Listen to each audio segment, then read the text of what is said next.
Bonjour, bienvenue sur Sudokanar. Et pour changer du Sudoku, pour continuer de changer du Sudoku, voici une vidéo de Slitherlink avec deux grilles récentes de deux auteurs britanniques que j'ai trouvées sur le site Grandmaster Puzzles. Elles ont été publiées ces derniers jours. Alors la première est signée Tom Collier et des temps de référence, 1 minute pour Grandmaster, 1 minute 30 pour Master, 3 minutes pour Expert. Donc ça devrait être normalement assez facile. Et je vais d'abord rappeler la règle de Slitherlink. Le but c'est de tracer une boucle qui utilise des segments comme ceci. Je ne sais pas si je vais la faire en rouge. Oh oui, tiens, je vais le faire en rouge aujourd'hui. Donc de tracer une boucle comme ceci. Une boucle, ce qui est important, c'est que ça, c'est pas permis. Ça crée une boucle à l'intérieur de la boucle, c'est pas permis. Ce qui n'est pas permis non plus, c'est de brancher, comme ceci. Il ne peut pas y avoir de branchement, c'est une vraie boucle. Et enfin, l'autre règle, c'est que les numéros qu'on a là, c'est à chaque fois le nombre de segments de la boucle qu'on trouve autour, voilà, donc, qu'on trouve autour du chiffre. Donc sur ce que je viens de tracer, ça marche. Ici, il y en a bien 3, ici, il y en a bien 1, ici, il y en a bien 1, ici, il y en a bien 2, et ainsi de suite. Alors, je ne dis pas que c'est comme ça dans la solution, mais en tout cas, c'est ça qu'on obtient. Et donc voilà, je vais m'atteler à résoudre ceci. Alors, première chose, le 1 qui est là, il est impossible d'avoir ce segment, parce que si on a ce segment, on aura celui-ci automatiquement, et réciproquement, si on a celui-ci, le chemin continue comme ça. Donc déjà, ça, on ne l'a pas. Et maintenant que j'ai barré ceci, ça devient un coin de la grille, et on a le même raisonnement. C'est-à-dire que si jamais j'essaye de passer par là, je serai obligé de continuer par ici, ce qui brisera ce 1. Donc même chose, je dois fermer ici, et ce 1 est donc réussi comme ça. Ça, c'est un cul-de-sac. Je le ferme. Et voilà, je peux aussi condamner ce qu'il y a autour du 0. Je condamne les cul-de-sac. Et ce 1 démarre comme ceci. Je ne ferme pas la boucle, donc je vais par là. Je ferme ce 0 comme ceci. Et puis, ici, je ne peux pas continuer par là, sinon je serais obligé de boucler. Donc je continue par là. Ici, c'est un cul-de-sac. Je continue par ici. Et où va-t-on regarder maintenant? Ici, on a un coin de la grille. Et quand il y a un coin de la grille autour d'un 2, il y a deux possibilités à envisager. En fait, la question, c'est est-ce qu'on s'engage dans le coin? Si on s'engage dans le coin, on est obligé de continuer. Auquel cas, on barre les deux autres. Et réciproquement, si on ne s'engage pas ici, on ne pourra pas passer par là non plus. Donc c'est ou bien comme ça, ou bien comme ça. Mais ce qui est sûr, c'est que dans un cas comme dans l'autre, on continue par ici. Et ça sature ce 1, ce qui fait que entre les deux passages envisagés pour le 2, c'est seulement celui-ci qui est envisageable. Je ferme le cul-de-sac et on peut voir que pour les deux qui sont là, on est obligé de faire comme ceci. Je prolonge, on ne ferme pas la boucle, donc je prolonge ici. Ici, le 1, ça va emprunter un de ces deux segments, donc je peux barrer les deux autres. Et on voit que maintenant, il ne reste que 3 segments disponibles autour de ce 3, donc je peux les tracer. Et pour ce 3, le fait qu'il y ait ici ce coin, ça me permet en fait de voir que le 3 est comme ceci. Je ferme ici, je sature le 2, je continue par ici parce que c'est le seul endroit. Le 1 est saturé, et ça continue par là. Alors le 3, si on regarde bien, ici il n'y a rien. Donc ça va être impossible de faire ceci, parce que si je fais ça, cette branche n'aboutit nulle part. Et de même, c'est impossible de faire ceci, sinon cette branche n'aboutit nulle part. Donc il y a forcément les deux segments qui sont là. Je ne ferme pas de ce côté-ci, sinon j'ai aussi quelque chose qui va nulle part. Donc c'est forcément comme ça.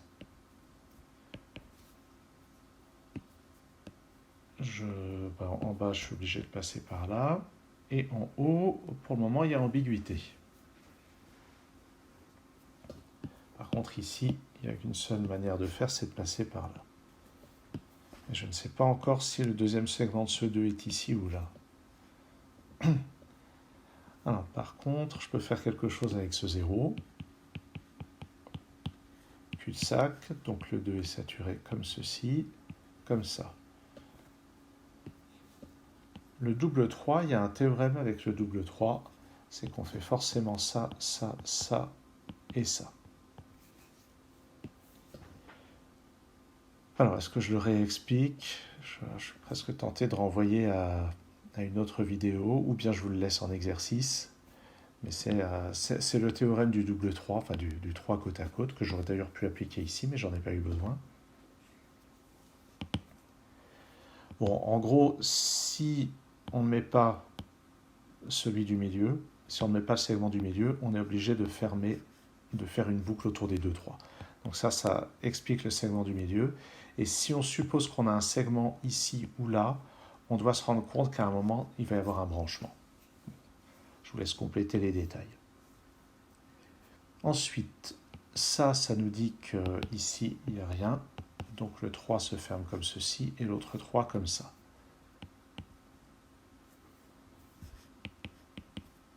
Maintenant, le 2 ne peut être complété qu'avec ce segment. Et il reste à voir ce qui se passe autour de ce 1. Où est-ce que je vais regarder maintenant? Alors, ce qui est intéressant ici, c'est que ou bien on fait ça. Ah, si j'essaye de faire ça, je vais avoir un problème. Parce que là, je suis obligé de fermer ici pour le cul-de-sac. Et le 2, je ne peux le faire que comme ça.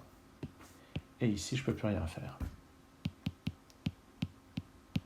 Donc ça, c'est pas possible. Donc je vais forcément avoir ça comme ça, ça comme ça, ça comme ça. Et par conséquent, ici, il n'y a rien. Et le 2 se conclut comme ça. On complète le coin. Ce 2 est saturé, celui-ci aussi. On est obligé de sortir par ici, par là, par là. Ce segment arrive sur le 3. Il ne peut pas repartir par là. Sinon, il ne resterait que 2 segments pour le 3. Donc lui, il va forcément faire ça ou ça, ce qui fait qu'un seul de ces 2 segments va être utilisé. Par contre, les 2 autres sont automatiquement utilisés. Et ça sature les 1. Donc le 2 doit être fait forcément comme ça. On verra plus tard ce qui se passe par ici. Mais ce qui est sûr, c'est que ici on vient d'arriver sur le 3. Ah oui, au fait. Ça ferme ici, ce qui fait qu'on peut continuer là. Donc ça, au moins, je peux le faire. Je disais donc ça arrive sur le 3. Donc il n'y a rien ici. Il y a ces deux-là. Même logique sur les 1. Et même logique sur le 2. Le 2 sort forcément comme ceci. Si on regarde ici, le 3, il ne peut pas partir par là, il est obligé de partir par là. Et par là.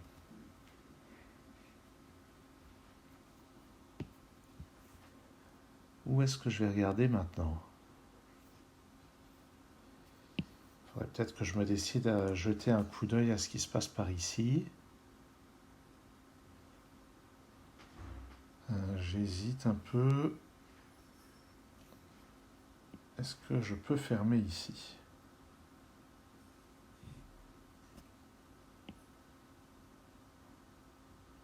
Alors, non, je ne peux pas fermer ici. Je vais expliquer pourquoi. Si je ferme ici, on voit que je ne peux pas passer par là. Donc je vais forcément continuer par ici. Et je suis obligé de fermer le 3 comme ça, ce qui crée une boucle isolée du reste. Donc ça n'est pas possible. Donc il n'y a rien ici, ce qui veut dire que je continue comme ça. continue comme ça, et comme ça. Et comme ça, et comme ça, et comme ça, et comme ça. Le 2, hop, hop, hop. Ouh. Ah oui, ça avait beaucoup d'impact, ça. Donc on peut voir que ici, tout ça c'est à l'intérieur. Ça c'est à l'extérieur. Ça c'est à l'extérieur de la boucle, ça c'est à l'intérieur. Ça c'est à l'intérieur aussi. Alors ce 1 est forcément à l'extérieur, donc ça c'est à l'intérieur. Et on remarque ici, ça ne peut pas continuer par là, c'est forcément par là. On raccroche comme ceci, donc là on est obligé de monter, ça sature le 1, cul-de-sac, et j'arrive comme ceci sur les 2. Alors, qu'est-ce qui se passe? Eh bien, si j'essaye d'aller par là,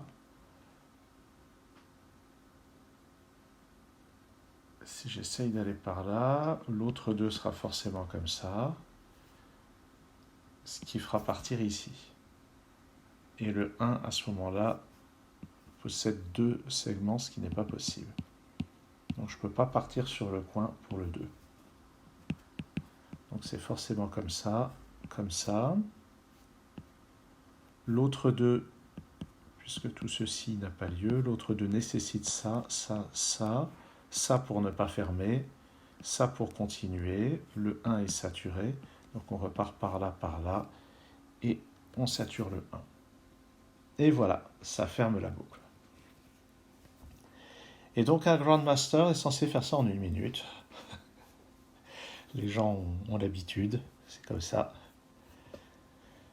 Bon, et bien on va passer au deuxième problème, qui est signé Freddie Hunt. Freddie Hunt est... Alors, donc, Tom Collier et Freddie Hunt sont des auteurs mondialement réputés en matière de jeux de logique. Tom Collier est aussi un excellent créateur de Sudoku. Freddie Hunt a tendance à rester en marge du Sudoku. C'est un grand promoteur des autres jeux de logique. Et d'ailleurs, bon, c'est un des tout meilleurs au monde. Au dernier Puzzle Grand Prix, il a fini 2e, pour vous donner un petit peu un ordre de grandeur. Et donc sur ce problème-là, les temps de référence sont un petit peu plus élevés. Bon, 1 minute 45 pour le Grandmaster parce que rien ne les arrête. 2 minutes 30 pour le Master et 5 minutes pour Expert. Bon, ben je propose qu'on commence par les zéros.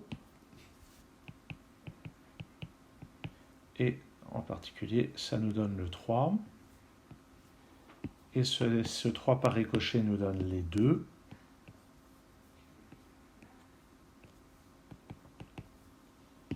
Et on vient de saturer ce 1.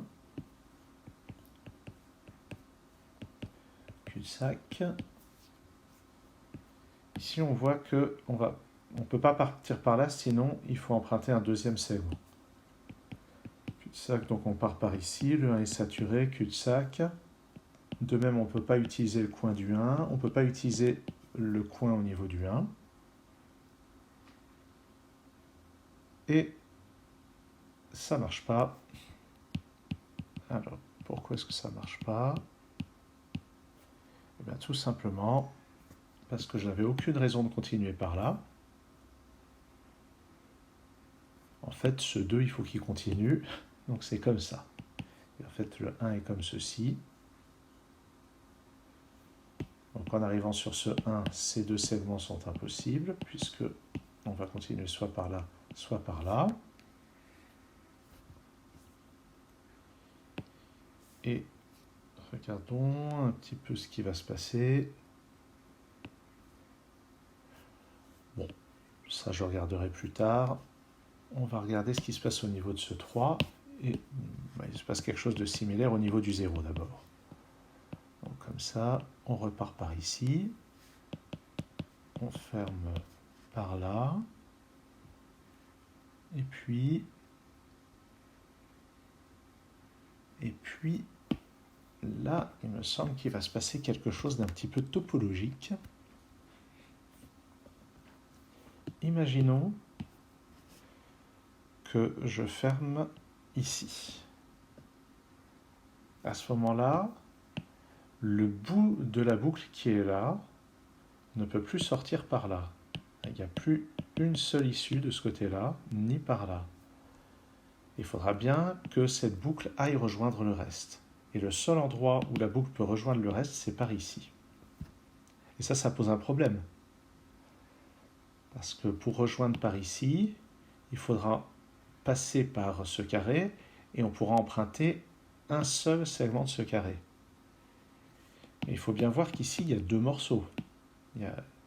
J'entends par là qu'il y a un bout qui part par là, un bout qui part par là.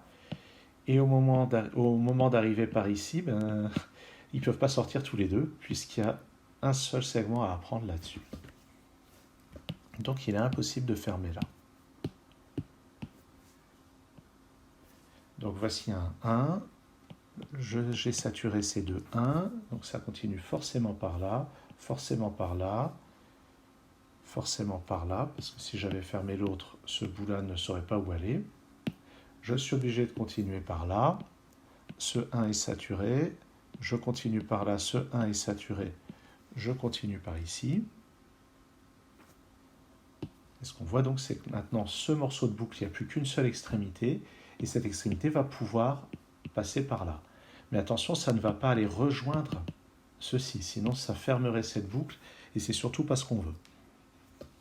Donc, pour aller rejoindre le reste sans passer par ce point, la seule manière de faire, c'est de passer par là. Ça ferme ce 1. Je ferme ici cul-de-sac. Je passe par ici. Je suis obligé de faire ça. Ça. Et maintenant, ça ne ferme pas ici. Donc forcément, ça fait comme ça et comme ça, puisque ce 1 est saturé. Et maintenant, je sors ici. Je sors là. Je ne ferme toujours pas, parce que sinon, ça ferait une boucle. Donc je suis obligé ici de continuer tout droit. Ce 1 est saturé. Je continue ici et là. Je continue tout droit ici.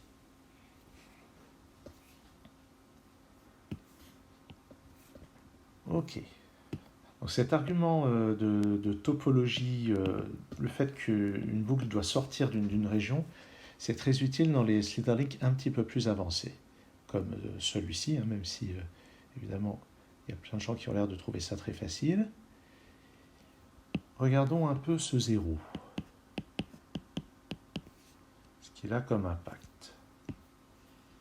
Et maintenant, on va regarder, maintenant qu'on sait qu'ici, on doit choisir deux segments parmi les trois qui restent, eh bien ça ne peut pas être ces deux-là. Sinon, il ne resterait que deux segments pour le 3. Donc j'ai forcément celui-ci. Et maintenant, je vais avoir un de ces deux segments qui arrive sur ce point du 3, et par le même argument que tout à l'heure, en fait, je ne peux pas avoir le coin ici complètement sur le 3, sinon je ne pourrais plus saturer ce 2. Par contre, donc je vais avoir un seul de ces deux segments, et je vais avoir les deux ici. Ce 1 est saturé. Je ferme ici aussi. Et maintenant, je sais que ça va faire quelque chose comme ça, ou comme ça, ou comme ça. Ah bah non, ici. Non, ça ne peut pas faire quelque chose comme ça. Si je fais quelque chose comme ça... Ah si, à moins de faire ça. Mais ça ne peut pas faire ça parce que je serais obligé de fermer.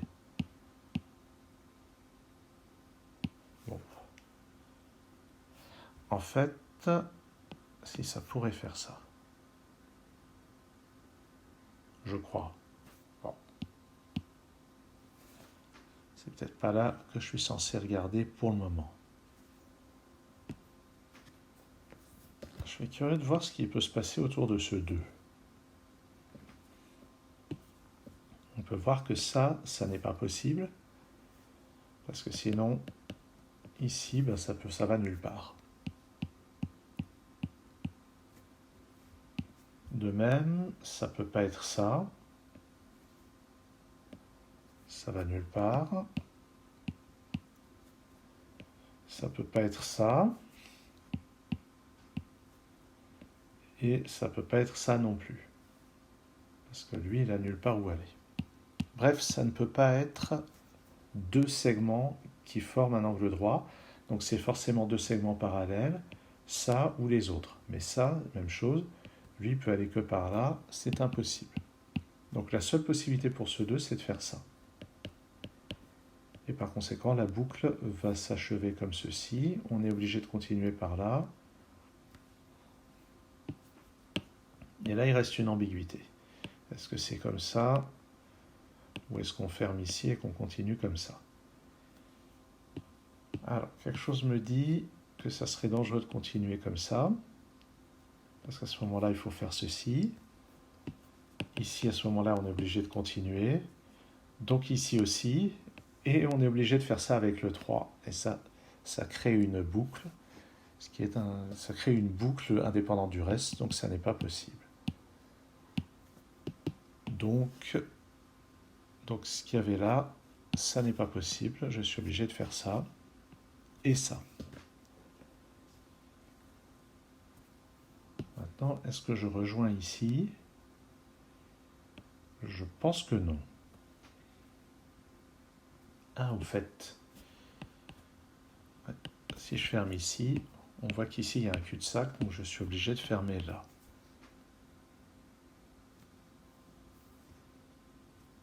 Alors maintenant, au niveau de ce 3, au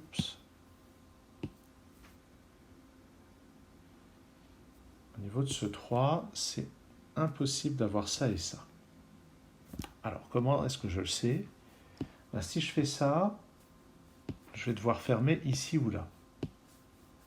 Donc, mettons que je ferme en haut. Et là, il y a un problème, c'est que j'ai dans ce coin-là 3 extrémités. Et jamais je vais pouvoir fermer la boucle avec 3 extrémités. Les extrémités se rejoignent 2 par 2. Si je rejoins ici, j'ai ça qui est dans le vide. Si je rejoins là, j'ai ça qui est dans le vide. Et si je mets le segment du bas au lieu de celui du haut, c'est la même chanson. Donc forcément, il est impossible que j'ai les 2 segments verticaux. Je suis obligé d'avoir les 2 segments horizontaux et un segment vertical.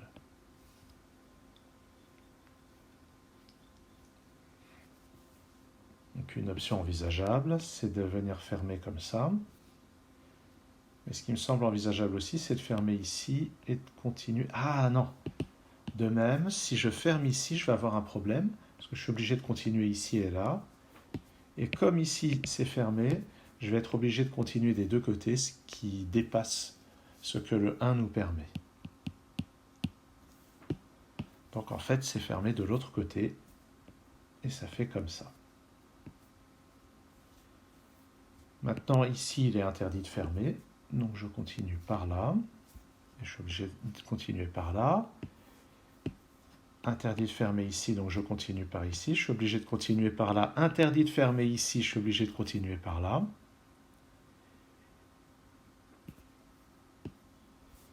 Regardons ce qui se passe au niveau de ce 1.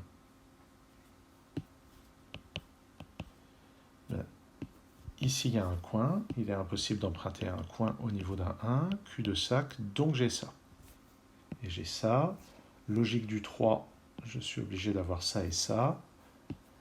Mais il est hors de question d'aller ici, sinon ça crée une boucle. Donc ici, je condamne. Ici, j'y vais. Je prends comme ceci avec le 3.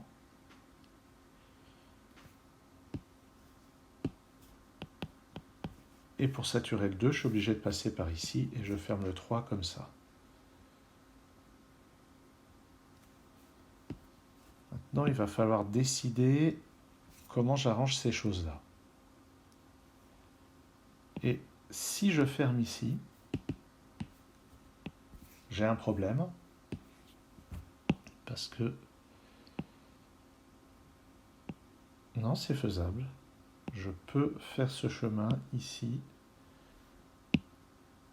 Ça a l'air faisable. Alors, je pense que... Alors, je dois avoir un problème si je fais ça. Oui. Si je fais ça, je ne peux pas respecter les 2 indices qui sont là. Vous voyez que si je vais par là et par là, je ne pourrai plus ressortir. Et si je vais par là et par là, ben, les 2 ne seront pas honorés. Donc je suis obligé de passer par ici. Et maintenant, il n'y a vraiment aucun moyen de tout faire. Si je vais par là et par là, je ne peux plus sortir. Si je vais par là et par là, je ne peux plus sortir non plus parce que je suis obligé d'aller par là vu que le 2 est saturé. Donc c'est si je ferme ici que j'ai une impossibilité. Donc je fais comme ceci.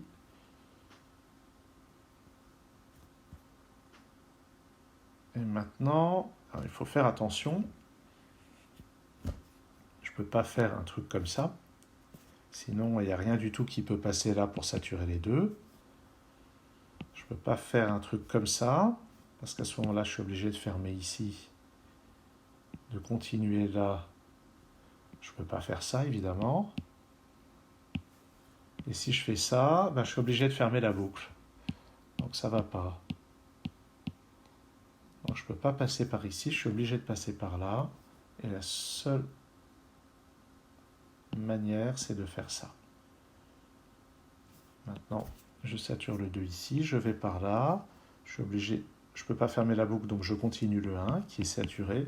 Donc je passe ici, le 1 est saturé, cul-de-sac. Je continue ici. J'arrive sur un 1, donc je ferme ici et là. Il me reste à voir où je vais passer. Alors par contre, ici, je suis obligé de continuer là.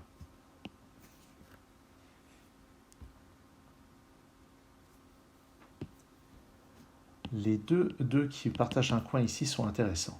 Parce que bon, je ne peux pas faire le coin ici. Parce que si je fais le coin comme ça, je ferme là et j'ai plus qu'un seul segment pour le 2. Et par symétrie, voilà, même chose ici, si je fais ça, j'ai un seul segment pour le 2. Donc, aucun des deux ne fait le coin. Donc, il y a un seul segment parmi ceux-là et l'autre segment est forcément valable. Donc, j'ai forcément un segment ici, un segment là. Et ils sont obligés de sortir comme ça. Je peux refaire de la logique du 3. J'ai un segment qui arrive sur le 3. Donc il va vraiment entrer dans le 3 et il va y avoir le coin comme ceci. Et maintenant, il est hors de question d'aller par ici. Sinon, je serai obligé de fermer la boucle. Ici, ça remonte.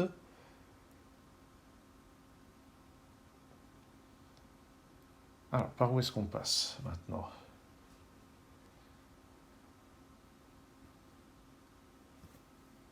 Plusieurs choses à regarder. Et une chose qui me semble intéressante, c'est dans ce secteur-là... Ah, au fait, ça j'aurais pu le remarquer avant. Ici, j'ai quelque chose qui pourrait être fermé le long d'une boucle. Mais ça, c'est pas possible. Donc, je condamne ici, je vais ici, et je suis obligé de continuer comme ça, puis comme ça, puis comme ça. Je ne ferme toujours pas la boucle, donc je vais comme ça. Le 1 est saturé, donc je continue comme ça. Le 2 est saturé, je continue comme ça et comme ça. Je ne ferme pas la boucle, donc je continue comme ça, comme ça, comme ça, comme ça. Je sature le 3. Et voici qui ferme la boucle. Ouais, en fait, j'allais commencer à me lancer dans des choses un peu plus compliquées, mais il n'y avait vraiment pas besoin. Et ceci résout ce très joli Slitherlink de Freddie Hand.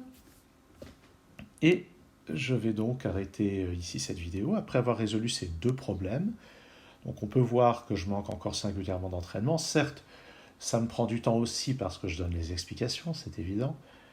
Mais je veux dire que si je l'avais fait sur feuille, je ne suis pas sûr que j'aurais fait beaucoup plus rapide que ce qu'il y avait dans cette vidéo. Mais c'est quand même un jeu de logique que je trouve très plaisant. Eh bien, merci d'avoir suivi cette vidéo. Si vous voulez voir d'autres Slitherlink dans un avenir proche, n'hésitez pas à le mentionner, même si à vrai dire, la chaîne va prendre tout de même quelques mini-vacances dans les temps à venir.